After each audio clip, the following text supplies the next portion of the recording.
Hey folks, this is Bill Lyons, Son of Liberty. So, letting you know that we are coming closer and closer to being in some real dire straits in America these days. Since the onset of COVID, I guess since what they call, or I guess they quoted since March of 2020, the United States has spent roughly $4 trillion on COVID relief, and has another $2 trillion that's yet to be dispersed but is slotted to go to COVID relief.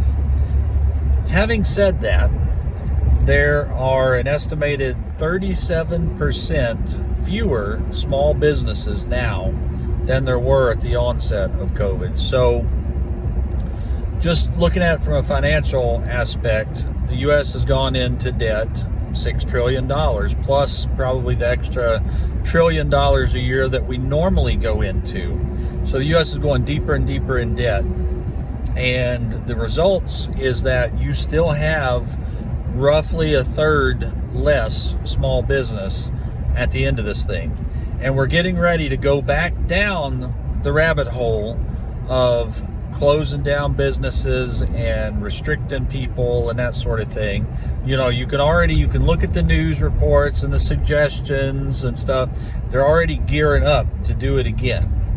So what that means is that in your future, you're going to see more money dumped out, printed off by the federal government, dumped out to you, to me, to everyone else, sending us deeper and deeper in debt. You know, how many more $1 trillion will we be looking at in debt this time next year, this time next summer, if the whole thing doesn't crash between now and next summer? You know, the feds are driving, the federal government, the politicians are driving us deeper and deeper and deeper in debt at a faster rate, and at the same time killing jobs, killing business. You know, and we just ended up, on top of that, we just ended up passing that mark where they had a chance to renew the no eviction clause. You know, people who haven't been working, can't work, won't work, don't have a job, can't find a job, won't do a job that they quote unquote don't like or they feel is beneath them. You know, they are about to be evicted. There's a lot of people, you're going to start seeing evictions start kicking out here this fall. So in addition to the debt and the joblessness, you're going to have homeless people. People ain't going to have anywhere to go. And, you know, this is from the action, this as a result of the COVID panic. This is what the federal government has done. You know, they've set us on a course where we are about to go through some very hard times. You know, it's going to get a whole lot worse. Now, there's also, you know, as you depending on who's in charge, who's making the decisions, there's a little bit of variation. But basically, government's answer, even under a Republican administration, government's answer when it's never to reduce spending. You know, we're going to keep going in debt, $1 trillion to $2 trillion a year, depending on the year, whatever's going on. We're continuing to go into debt. They won't reduce spending, and Republicans will throw this bone, you know, saying we're going to cut taxes, quote unquote, cut taxes. You know, I mean, that can mean anything, that they reduce the rate of tax increase, or they hold steady instead of a planned tax increase. Or they might take throw it out to the middle class and say, we're going to give you an X percent, you know, but make no mistake, they're spending money like fools. They don't have any money. They keep wanting to spend like fools. Where do you think they're going to get it from? They're going to get it from the people that work, the people that actually pay taxes. You know, that's you, that's me, that's businesses who produce, who have income. It's people who are actually producing something that they want to use to spend on whatever they want. So you're going to see taxes continue, you know, especially in a Democrat administration and a Democrat-led Congress. You're going to see taxes go up, crazy ideas floated around. One of the crazy ideas I heard floated around today is some Democratic leadership in Congress has suggested it, and I believe it was quoted that Joe Biden suggested it on the campaign trail. So they're trying to make a way to make this happen, and it's called something like an unrealized tax or not yet recognized tax. You know, it's some name that you would just right off the top of your head have no freaking clue what they're talking about. But what they're doing is they are looking for ways to make it legal to tax you. Say, for instance, you start a business. They're looking for ways to tax you because you started a business before you start making any money. They're just because they say the theory behind it is, well, if he or she starts a business, eventually they're going to make some money. But if they don't make some money, we need to make sure that we get ours. The government needs to make sure that they get their share. So they're going to tax you just for having a business. They're looking for ways to tax cryptocurrency. They're looking for, any little way they can to squeeze some more cash out of you and me. And, if you look at how we spend and how as a nation, how we spend, how careless we are, and there's basically nothing to show for it, as I went over earlier, they spend like fools and have nothing to show for it. So what do they look to do? Instead of, maybe we should reform the way we do business. We should reform the way we spend and what we spend on, maybe prioritize. No, they want to increase taxes so you and me can pay more. I want you to think about that. What kind of shape the country is in, what kind of shape the country is moving towards being in. Times are getting very close. They're getting closer every day to being very, very hard. And the government that you have in the United States is not a government that values your liberty. It doesn't value your freedom. If it doesn't value your freedom or your liberty, it certainly is not going to value your right to earn money and keep most of what you earn. Basically, they're going to shit all over your rights to be able to work and prosper. So they want to prosper. They want to take your money and spend it the way they want to spend it because they feel that is the best way to use the money that you make. They feel like they know better than you do. And it's very apparent that they feel this way. Now, if you think about why this is allowed to continue, why American citizens, allow this to go on. This might be harsh. This might be some of you might agree, some of you might disagree, but some of y'all out there are just stupid. You're just dull. And you have no clue what's going on. Some of you are smart enough to know what is going on. But you think you're very misguided, and you think that this is the correct way to proceed. You think that this is the way we should go. We should tax people who they deem make too much and put it to a different use. Even though the dare I say the socialist concepts here have failed time and time and time again. They failed everywhere in the world that they've been tried. And some of y'all like, well, what about Sweden? What about Switzerland? What about? And I'd reply, what about Russia? What about China? How the fuck do you think China succeeds? How do you think China is a powerhouse? They're using capitalism, but they control the capitalism and keep the people slaves. They use the means of having production and exporting and that sort of thing. They produce stuff and they send it out. And they have a lot of money.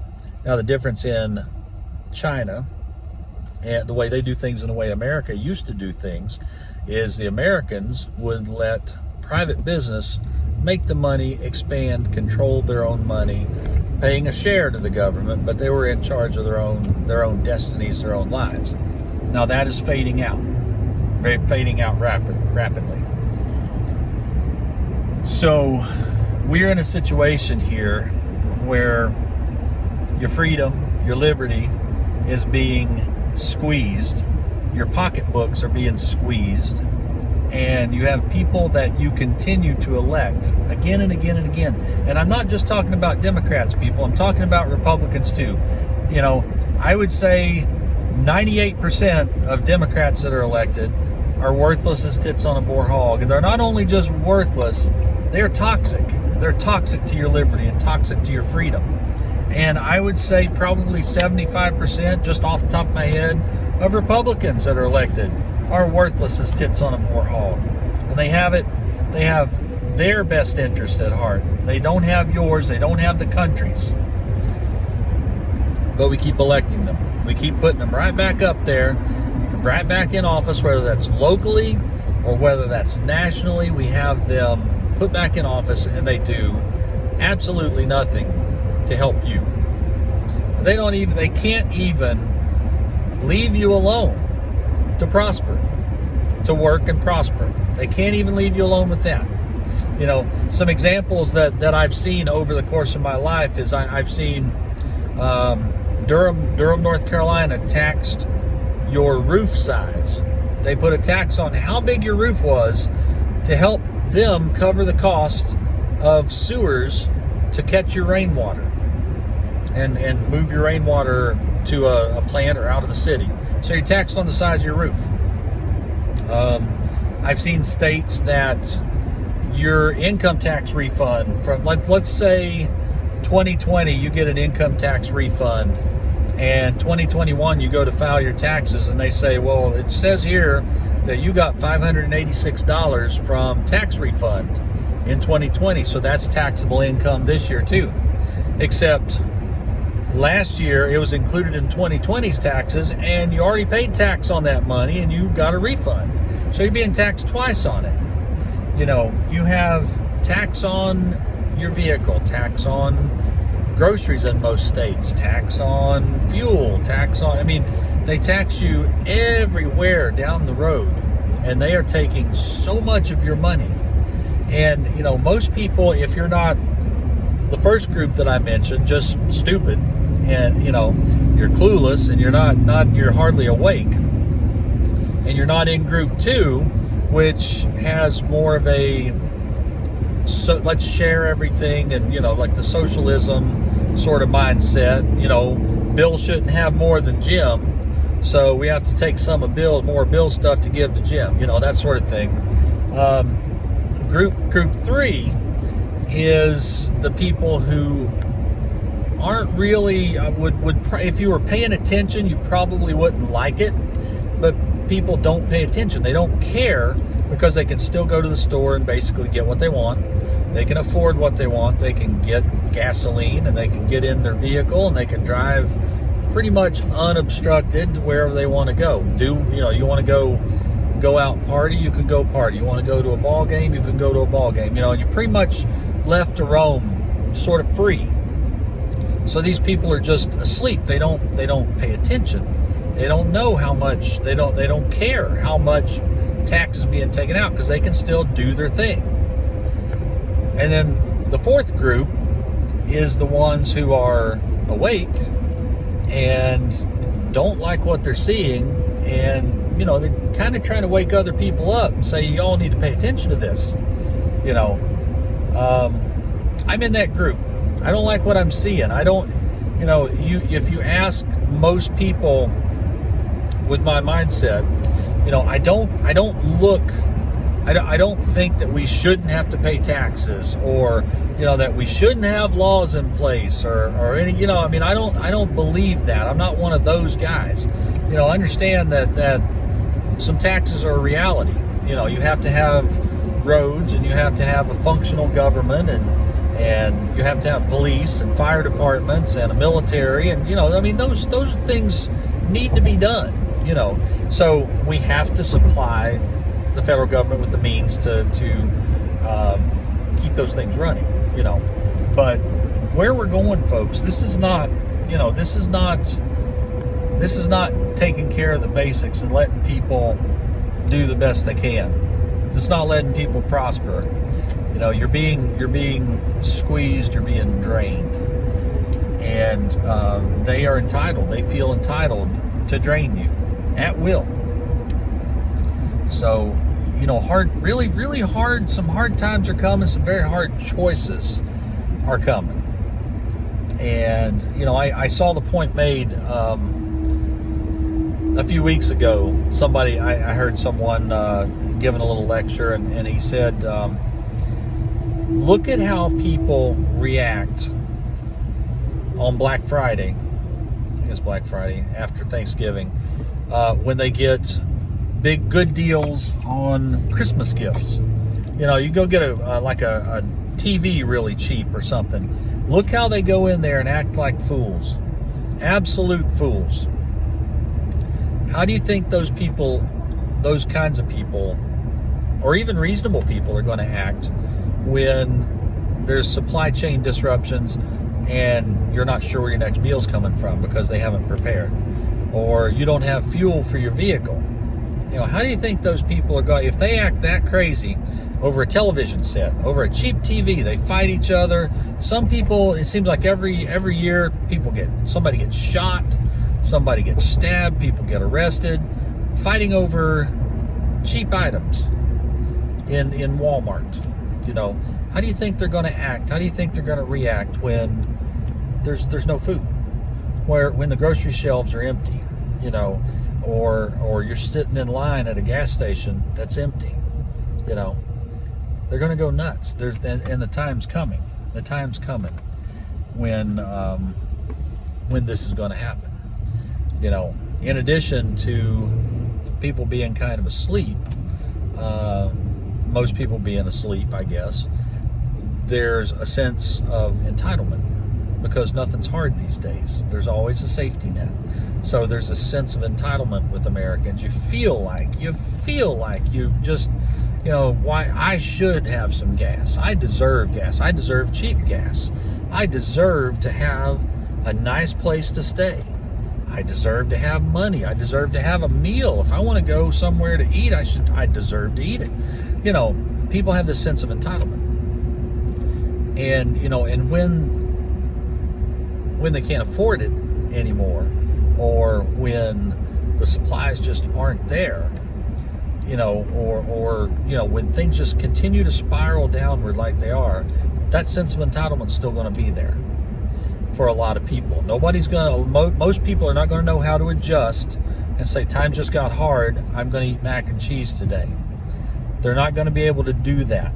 Some people won't even be able to afford mac and cheese because they don't think ahead and they haven't prepared. So, things are they're moving in a direction that is not good at all. And most of the country is going to be seeing a very harsh wake-up call. Some people have predicted by the end of 2021, but, I don't know. I've seen predictions from the end of 2021 all the way out to a slow spiral that really kind of sinks in by 2030. But we're not headed in a good direction, folks. Not headed in a good direction at all. So, I would say start planning. Start planning. Don't be stupid. Don't be caught with your pants down.